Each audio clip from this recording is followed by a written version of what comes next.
नमस्कार। एक दिन की छुट्टी के बाद हफ्ते के आखिरी कारोबारी दिन आप सभी का स्वागत है पावर ब्रेकफास्ट में। आपके साथ मैं हूं नेहा आनंद। आइए सबसे पहले देख लेते हैं कि शुक्रवार की सुबह अंतर्राष्ट्रीय बाजारों से हमारे मार्केट्स के लिए किस प्रकार के संकेत हैं।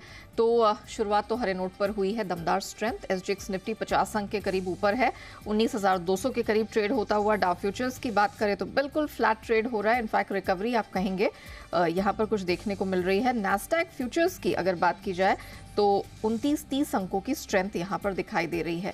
हालांकि एशियन मार्केट्स में कुछ पॉकेट्स में हम देख रहे हैं भारी बिकवाली हावी है। जापानीज मार्केट निके 200 अंकों से अधिक की कमजोरी यहाँ पर है। कुछ और मार्केट्स भी खुले हैं जहां पर मिली जुली सी शुरुआत होती हुई दिखाई दी है। पस्त होते हुए हमें कमोडिटी मार्केट दिखा है, क्योंकि कल हमने डॉलर इंडेक्स को $1900 के भी नीचे फिसलते हुए देखा। अभी भी 3.5 महीने के निचले स्तर पर है। कच्चे तेल की बात करें तो दायरे का ट्रेड दिख रहा है और बेस मेटल्स में गिरावट छाई है। तो एग्जैक्टली क्या कुछ हुआ है अंतर्राष्ट्रीय बाजारों में, पूरी डिटेल लेकर दीपांशु हमारे साथ स्टूडियो में जुड़ चुके हैं। दीप, मॉर्निंग। छुट्टी के बाद तो लौटे, आपको 2 दिनों का समअप करना है, बुधवार का और गुरुवार के प्रदर्शन का। तो क्या हुआ है एग्जैक्टली, कहाँ रखनी नजर? एक तरह से अच्छा ही है कि कल हमारे लिए छुट्टी थी, क्योंकि बुधवार शाम को अमेरिकी बाजारों में सुस्ती थी। बट उसके बाद कल शाम को वापस आपको बढ़िया एक्शन बनते हुए दिखा है। तो 2 दिनों से आप वैसे कह सकते हैं कि ग्लोबल मार्केट्स में अमेरिकी बाजारों में थोड़ा मिला जुला एक्शन आपको होते हुए दिख रहा है। बुधवार के दिन हमने देखा कि डाउ में नरमी थी, हल्की नरमी थी, 70 अंक की फिसला था डाउ। जब हमारे बाजार बंद हो रहे थे तो सुस्ती के संकेत उस समय आ रहे थे, तो उस हिसाब से ही एक्शन हुआ। नैस्डैक जो जब हमारे बाजार गिर रहे थे वहां पर ज्यादा नीचे था, वो एक्चुअली पॉजिटिव टेरिटरी में बंद हुआ, 1/4% ऊपर हुआ। बट नेट 2 दिनों से नैस्डैक और डाउ दोनों मिले जुले आपको ट्रेड करते हुए दिख रहे हैं। तो 70 अंक परसों शाम फिसलने के बाद कल शाम डाउ पर आपने 350 अंकों का बढ़िया उछाल देखा है और डेज हाई पर आपको डाउ बंद होते हुए दिखा है। वहीं नैस्डैक सीमित दायरे में रहा और एकदम फ्लैट कल आपको बंद होते हुए दिखा। बट डाउ पर स्पेशली इकोनॉमी से जुड़े स्टॉक्स, स्पेशली बैंकिंग शेयर्स पर आपने बढ़िया एक्शन आते हुए देखा है। 2-3 फैक्टर्स हैं जिसकी तरफ से अमेरिकी बाजारों का ये जो मूवमेंट है वो इन्फ्लुएंस होते हुए दिखा है। एक तो जो हम बात कर रहे थे बुधवार शाम को यूरोपियन सेंट्रल बैंक के सेंट्रल बैंकिंग फोरम में हमने देखा था, फेड चेयरमैन का बयान दिया, उस पर एक बाजार का रिएक्शन आया। और फिर कल हमने देखा कि कई सारा इंपॉर्टेंट डेटा अमेरिकी बाजारों में आते हुए दिखा है, जिसकी तरफ से बाजार ने आपको पॉजिटिव रिएक्शन दिया है। तो सबसे बड़ा फैक्टर जो फेड ने स्ट्रेस टेस्ट करा था बैंक्स पर, हमें याद है मार्च महीने में जो बैंकिंग संकट चल रहा था उसकी वजह से ग्लोबल मार्केट्स में कितना बुरा हाल हुआ था। उसके बाद यूएस फेड ने 23 बड़े बैंक्स पर स्ट्रेस टेस्ट किया और सारे बैंकों ने इस स्ट्रेस टेस्ट को पास कर दिया है। पॉजिटिव रिजल्ट्स आपको आते हुए दिखे, तो यहां से बाजार ने राहत दी कि चलिए एटलीस्ट बैंकिंग सेक्टर के कैपिटल सिचुएशन में इस समय कोई प्रॉब्लम नहीं है और सारे 23 बैंक इस स्ट्रेस टेस्ट में पास हो गए। तो बैंकिंग शेयर्स में आपने बड़ा उछाल देखा है। गोल्डमैन सैक्स 3% ऊपर था, जेपी मॉर्गन 3.5% ऊपर था, वेल्स फार्गो में 4.5% की आपने तेजी देखी है। तो यहां से तो बाजार को अच्छे संकेत कल आते हुए दिखे। दूसरा, साप्ताहिक बेरोजगारी दावे जो पिछले कुछ हफ्तों से हम देख रहे थे बढ़कर आ रहे थे, कल आपको 20 महीनों में सबसे बड़ी गिरावट दिखाते हुए दिखे हैं। तो वापस ये जो गिरावट आई साप्ताहिक बेरोजगारी दावों में, ये दिखा रही है कि लेबर मार्केट में अभी भी स्ट्रेंथ है।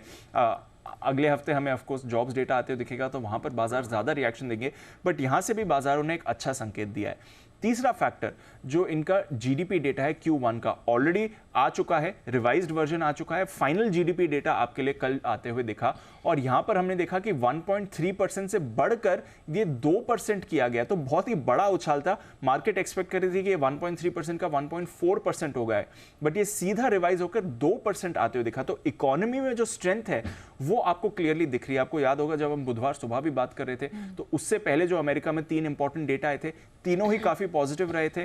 कल भी जितना भी डेटा आया है वो काफी पॉजिटिव रहा है। तो बाजार इसे अच्छी तरह से ले रहा है कि चलिए आगे रेट हाइक्स तो होने वाली हैं, बट जो इकोनॉमी की स्ट्रेंथ है वो लगातार डेटा में आपको बरकरार दिख रही है। रेट हाइक्स की बात करें तो फेड चेयरमैन साहब ने क्लियरली ईसीबी फोरम ने कहा है कि देखिए हमारा टारगेट है इन्फ्लेशन को 2% पर लाना, और जब तक ये इन्फ्लेशन 2% पर नहीं आता तब तक हम अपने इस अग्रेसिव पॉलिसी पर बने रहेंगे। और उन्होंने ये भी कहा कि 2% इन्फ्लेशन ना ही इस साल आएगा और अगले साल भी आने की संभावना कम है, यानी कि जो टारगेट फेड लेकर चल रहा है इन्फ्लेशन के उससे तो काफी दूर है और उन्हें लग रहा है कि काफी समय तक ये अग्रेसिव पॉलिसी बनी रहेगी। तो ऑल इन ऑल बाजार क्लियरली तैयार है अगले महीने जुलाई में फेड हाइक के लिए। 86% लोग मान रहे हैं कि 1/4% से ब्याज दरें बढ़ेंगी, यही कुछ समय पहले 75% का टारगेट था। और इनकी जो बॉन्ड यील्ड है वो भी बढ़कर आई है 3.8% के ऊपर, इनफैक्ट 3.85% के पास आपको आती हुई दिख रही है। आज पर्सनल कंजम्पशन एक्सपेंडिचर डेटा भी आने वाला है, इंपॉर्टेंट डेटा रहता है जो फेड ट्रैक करता है। देखते हैं यहाँ से भी क्या संकेत मिलेंगे, बट डेटा जो अब तक आ रहा है इकोनॉमी का वो काफ़ी मजबूत है यूएस का। यूरोप में देखें तो यहाँ पर आपको कल सुस्त चाल आती हुई दिखी है। कमोडिटी बाजार में भी बड़ा एक्शन है क्योंकि इतने सारे डेटा के बाद डॉलर इंडेक्स उछलकर 103 के पार है, 2 हफ्ते की ऊंचाई पर है, जिसकी वजह से कमोडिटीज में सुस्ती है। हालांकि कच्चा तेल कल थोड़ा ऊपर है बट रेंज में ही है, $74 के आसपास आपको ब्रेंट ट्रेड करते हुए दिख रहा है। सोना 3.5 महीने के निचले स्तर पर है। बेस मेटल्स में गिरावट कल गहराती हुई दिखी है। कॉपर 1 महीना तो जिंक 2.5 हफ्ते के निचले स्तर पर आ गया है। एग्री कमोडिटीज में भी आपने भारी गिरावट देखी है। तो डॉलर मजबूत हो रहा है और अमेरिका का डेटा काफी मजबूत आते हुए दिख रहा है। डाउ पर भी कल अच्छा एक्शन दिखाए। चलिए, तो ये सारे डेटाज हैं अंतर्राष्ट्रीय बाजारों से जिस पे हमारे मार्केट रिएक्ट करते हुए दिखेंगे। ऑफ कोर्स हमारे मार्केट में तो पार्टी जारी है, तो देखना होगा कि क्या वो आज भी कंटिन्यू होती है। धन्यवाद दीप, वो पूरी डिटेल दर्शकों के सामने रखने के लिए। आगे बढ़े उससे पहले देख लेते हैं कि बुधवार को संस्थागत निवेशकों का प्रदर्शन किस प्रकार का रहा है। दमदार खरीदारी हमने कैश स्पेस में एफआईआईज की तरफ से आते हुए देखी है। उसके सामने घरेलू संस्थागत निवेशक 1000 करोड़ से कुछ अधिक की ही बिकवाली यहाँ पर हाथ लगी है। तो बहुत जबरदस्त खरीद का जो फिगर निकल कर आया है, इसका किस प्रकार का इंपैक्ट होगा ये हम समझेंगे। 12,300 करोड़ से अधिक की खरीदारी का फिगर कैश स्पेस में विदेशी संस्थागत निवेशकों की तरफ से दर्ज हुआ है। अब जिस प्रकार के ग्लोबल संकेत बन रहे हैं जो कि अच्छे हैं, हमारे मार्केट्स में आज आपको क्या रणनीति अपनानी है, इन सब पर बात करने के लिए जी बिजनेस के मैनेजिंग एडिटर अनिल सिंह भी हमारे साथ जुड़ चुके हैं।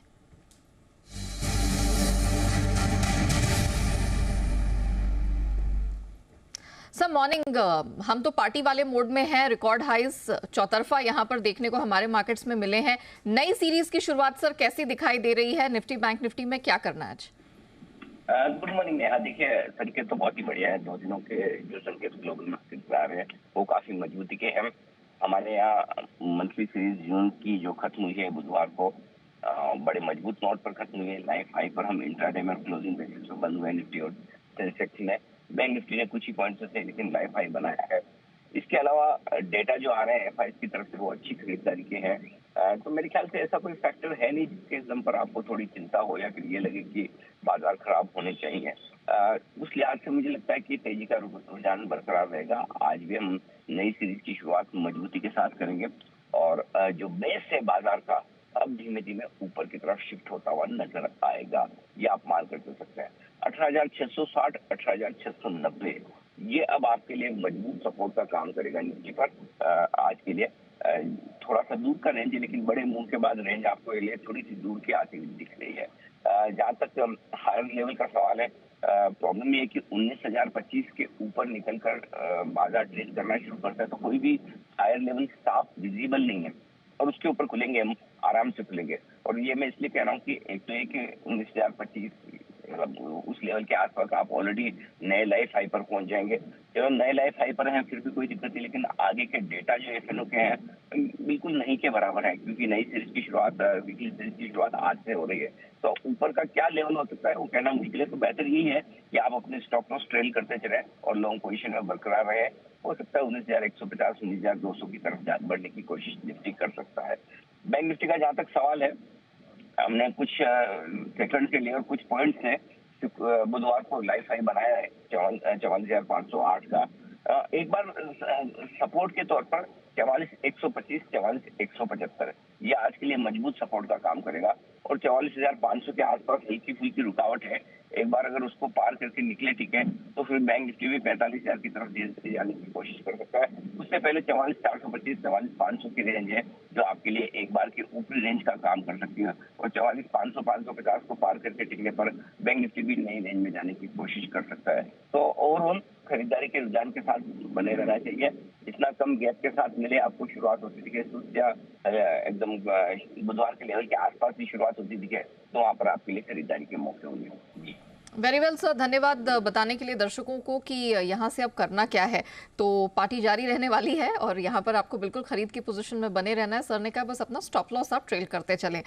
निफ्टी के लिए 18,860, 890 ये तगड़े सपोर्ट लेवल्स रहेंगे। 19,025 के आंकड़े पर नजर रहेगी। ये पार होने पर बाजार पूरी बुलिश रेंज में चला जाएगा और सर को लगता है संभवतः हम 19,150, 200 तक का लेवल देखेंगे। और बैंक निफ्टी में भी 44, 125, 175 का सपोर्ट है।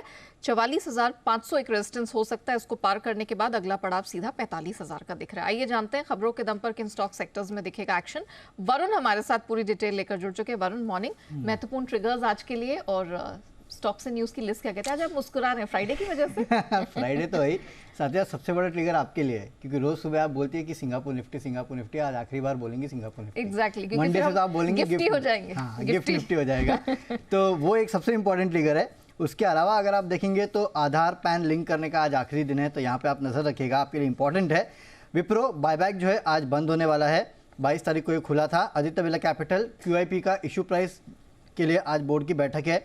Central bank of India board बैठक में पूंजी जुटाने पे विचार करेंगे। अमृतांजन बायबैक के ऊपर ये विचार करने वाले हैं, तो यहाँ पे नजर रखेगा। और रेडियंट कैश मैनेजमेंट IPO का जो लॉक इन है वो खत्म होने वाला है। इसके अलावा डेरिवेटिव सेगमेंट में जो टॉप 10 क्लाइंट्स है जिसमें 20% ज़्यादा 20% of the market wide position limit रहती है, उससे ज़्यादा रहती है, उस पर 15% के आसपास का एक्सपोजर मार्जिन जो है वो एडिशनल लगेगा, तो यहाँ पे आप नजर रखिएगा।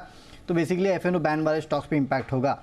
एक्स डेट है Bajaj Auto, Bajaj Finance, Escorts, Bank of Baroda, Canfin Homes, ये इन सारों ने डिविडेंड दिया है, तो उनकी एक्स डेट है। अब IPO का यहाँ पे अपडेट ले लेते हैं। PKH वेंचर्स IPO आज से खुलने वाला है। 4 जुलाई तक खुला रहेगा। 140 से 148 का प्राइस बैंड है और लॉट साइज जो है 100 शेयर्स का है। 379 करोड़ का पूरा इशू साइज है और अब तक एंकर बुक के बारे में ज़्यादा पता चला नहीं है। इसके अलावा आइडिया फोर्स टेक्नोलॉजी आखिरी दिन है आज IPO का, काफ़ी बेहतर रिस्पांस मिला है। कुल 50 टाइम्स भर चुका है। रिटेल का पोर्शन 64.4 टाइम्स भरा है। साइन DLM यहाँ पे कुल सब्सक्रिप्शन 7.5 टाइम्स हुआ है। रिटेल का सब्सक्रिप्शन करीब 24 टाइम्स का हुआ है। इसके अलावा काफ़ी सारी ब्लॉक डील्स होने वाली है, रिपोर्ट्स कह रही हैं। क्रेडिट एक्सेस ग्रामीण में प्रोमोटर्स जो है क्रेडिट एक्सेस इंडिया BV जो है ब्लॉक डील के जरिए 5.8% हिस्सा बेच रहे हैं। 1230 के भाव पे हो सकता है। TD पावर में ब्लॉक डील के जरिए प्रमोटर्स जो है 24.2% के आसपास का हिस्सा बेचेंगे। प्रमोटर्स और शेयर होल्डर्स 214 के भाव पे ब्लॉक डील हो सकती है। 3.6% डिस्काउंट पे है। MCX पे नजर रखेगा, 63 मून्स और TCS पे भी, क्योंकि MCX ने फिर से एक बार 63 मून्स के साथ अपना जो सॉफ्टवेयर करार था उसको 6 महीने के लिए बढ़ाया है। इस बार 125 करोड़ पर क्वार्टर के आसपास का भुगतान इनको करना है, यानी कि 250 करोड़ का। इसके पहले मार्च क्वार्टर में 81 करोड़ का भुगतान इन्होंने किया था, यानी कि वहाँ से 54% ऊपर है। आज MCX की पिटाई हो सकती है, लेकिन साथ ही साथ 63 मूव्स पे भी नजर रखेगा क्योंकि इनके साथ कॉन्ट्रैक्ट किया है। और TCS पे भी नजर रखेगा क्योंकि जो नया कॉन्ट्रैक्ट था वो TCS के साथ किया था इन्होंने, जो कि पूरा नहीं हुआ है। ICICI securities, ICICI bank delisting के लिए ड्राफ्ट स्कीम ऑफ अरेंजमेंट जो इसको मंजूरी मिली है। ICICI सिक्योरिटीज के 100 शेयरों के बदले शेयर होल्डर्स को ICICI बैंक के 67 शेयर मिलेंगे, यानी कि ICICI सिक्योरिटीज के फेवर में ही ये काफ़ी हद तक।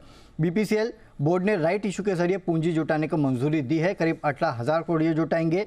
इसके अलावा काफ़ी सारे ब्रोकरेज हाउसेस पे नजर रखेगा क्योंकि IPO लिस्टिंग की जो मियाद है घटाकर T+3 करने को सेबी ने मंजूरी दी है। 1 दिसंबर 2023 के बाद आने वाले जो IPO है उसमें T+3 होगा। 1 सितंबर से कंपनियां चाहिए तो वॉलंटरी इसको कर सकती हैं। इसके अलावा AMCs उन पे नजर रखेगा क्योंकि जो TER है, टोटल एक्सपेंस रेशियो है, उसको लेके सेबी कह रहा है कि अभी हम विचार कर रहे हैं। जो नियम आया था जिसके लिए ड्राफ्ट लाए थे ये, वो फिलहाल नियम नहीं आने वाले हैं और इनका कहना है कि आने वाले नियम जो है वो शायद इंडस्ट्री को काफ़ी बेहतर लगेंगे। और आखिरी में SBI कार्ड्स और टूरिज्म और होटल स्टॉक्स पर नजर रखेगा क्योंकि सरकार ने TCS दरों में बदलाव जो है उसकी तारीख बढ़ा दी है। 1 जुलाई से बढ़ा के 1 अक्टूबर कर दिया है और काफ़ी सारे और बदलाव किए हैं, तो इसके चलते आपको इस पूरी इंडस्ट्री पे नजर रखना है। चलिए, तो इन खबरों के दम पर इन चुनिंदा स्टॉक सेक्टर्स में दिखेगा एक्शन। वरुण, धन्यवाद पूरी डिटेल के लिए। आइए कमोडिटी बाजार की रणनीति आज पहले समझेंगे और कुंवर जी के रवि देवरा हमारे साथ इस पर बात करने के लिए जुड़ चुके हैं। रवि, मॉर्निंग, बहुत स्वागत है। पहले तो चांदी पर अपना व्यू दे दीजिए। 1000 रुपए से अधिक की कमजोरी हमने जो लास्ट ट्रेडिंग सेशन था उसमें बनते हुए देखी है, 68,000 के पास। आज क्या रणनीति अपनाएं? Good morning. डेफिनेटली कल जो डॉलर इंडेक्स की रिकवरी थी, इस हिसाब से प्राइसेस में थोड़ा एक मोमेंटम नेगेटिव था, थोड़ा रेजिस्टेंस क्लास मोमेंटम तक दिखा था। मुझे लग रहा है कि आज की सिल्वर थोड़ा प्रेशर में रह सकता है। प्राइसेस वाइज कोई ज्यादा फंडामेंटल चेंज नहीं हुए। डॉलर इंडेक्स अभी भी 103 के ऊपर है और जो चाइना के मैन्युफैक्चरिंग PMI है वो डी ग्रोथ का इंडिकेशन है। एक्सपेक्टेशन के मुताबिक आए, हालांकि 50 के नीचे ये रीडिंग है तो ये डी ग्रोथ का इंडिकेशन है। तो लग रहा है कि प्राइसेस आज दबाव में रह सकते हैं। जो सितंबर कॉन्ट्रैक्ट 69,600 के करीब क्लोज हुआ था, उसको थोड़े उछाल तो 69,700 के करीब बेच के चले। स्टॉप लॉस लगा सकते हैं 70,200 का। डाउन साइड मुझे लग रहा है कि 68,200 तक के लेवल्स आपको शॉर्ट टर्म में आते हुए दिखेंगे। तो मुझे लग रहा है कि सिल्वर में आज के बिग वाले का मौका है। 100-200 पॉइंट यहाँ से थोड़ा उछाल आता है तो वहां पे बेच के चलना चाहिए। ओके, तो करंट लेवल से 100-200 पॉइंट्स का उछाल आए तो बेचें। तो 68,128 के पास हमने इसमें क्लोजिंग देखी थी। 68,200 तक का डाउनसाइड यहाँ पर दिख सकता है, लेकिन सेल ऑन राइज की रणनीति आपको यहाँ पर अपनानी है। साथ ही मेटल्स में हमने देखा जिंक, कॉपर, इसकी इंटरनेशनल मार्केट में बहुत ज़्यादा पिटाई हुई है, तो क्या सलाह होगी? जरूर से आज भी थोड़ा प्रेशर में रहेगा। इन पर्टिकुलर जो सिल्वर में मैंने रिकमेंडेशन दिया है वो सितंबर कॉन्ट्रैक्ट का है, नेक्स्ट कॉन्ट्रैक्ट का है। तो आई थिंक आज वो एक्सपायर है, तो इस हिसाब से नेक्स्ट कॉन्ट्रैक्ट में वॉल्यूम है तो वहाँ कम करे। बेस मेटल में आज चाइना के डेटा के हिसाब से वहाँ पे थोड़ा सेलिंग प्रेशर बना रहेगा। मुझे लग रहा है कि एक वहाँ पे वैसे देखे तो स्ट्रेटेजी मिक्स है, क्योंकि चाइना के डेटा खराब आते हैं, सेकंड हाफ में फिर से वो पैकेज की एस्टिमेट लग जाते हैं। तो मुझे लग रहा है वहाँ पे रणनीति मिक्स रखे। जिंक में बेच के चले 212 के करीब जुलाई कॉन्ट्रैक्ट बेचे। स्टॉप लॉस 214.80 का लगाए। डाउन साइड 208 तक के टारगेट की मैं उम्मीद कर रहा हूँ। वहीं कॉपर अपने एक इम्पोर्टेंट सपोर्ट के पास है, तो मुझे लग रहा है कि वहाँ पे कॉन्ट्रैक्ट को लेना ठीक रहेगा। 704 के करीब कॉपर को बाई करे with stop loss of 698। Target रहेगा जुलाई कॉन्ट्रैक्ट का 712 का। तो मुझे लग रहा है कि वहाँ पे जिंक में बेच के वहीं कॉपर में बाई करके स्ट्रेटेजी बनानी चाहिए। ओके, तो मेटल्स पर रखिएगा फोकस। एमसीएक्स सिल्वर तो बेच के चलने की सलाह है, लेकिन बेस मेटल्स में कॉन्ट्रा कॉल, जिंक सेल करके चले और कॉपर खरीद के चलने की सलाह जुलाई कॉन्ट्रैक्ट में निकल कर आ रही है।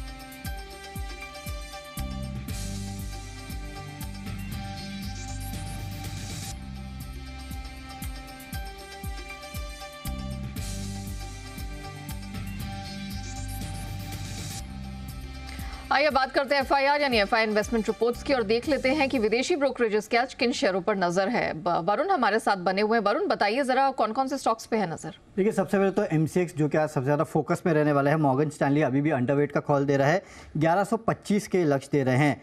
मैनकाइंड फार्मा, यहाँ पे जेफरीज ने कवरेज इनिशिएट किया है 1830 के लक्ष्य के साथ और होल्ड की सलाह दे रहे हैं। फिलहाल स्टॉक 1700 पे ट्रेड कर रहा है। और आखिरी में फिर से एक बार एलएनटी पे जेपी मॉर्गन का ओवरवेट का आया है कॉल।